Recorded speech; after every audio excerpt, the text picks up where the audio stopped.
How to make sortable data type in Python.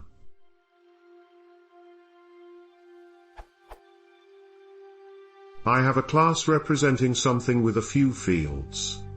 When a list of instances of this class is sorted, I want them to be sorted in a particular order, get a particular key from each one.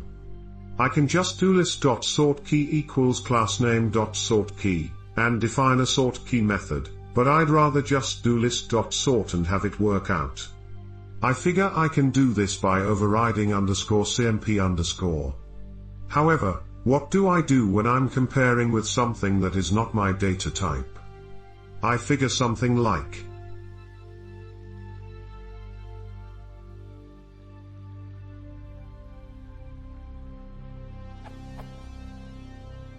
but that works instead. I don't care what ordering they take in a heterogeneous list. I would just return 0, but then stuff like my class ... equals x is always true, for any x not an instance of my class.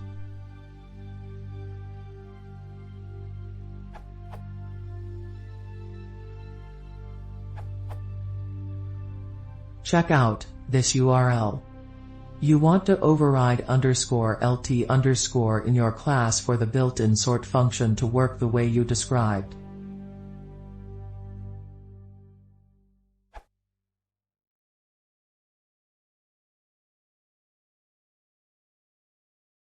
If you want to see more, please consider subscribing.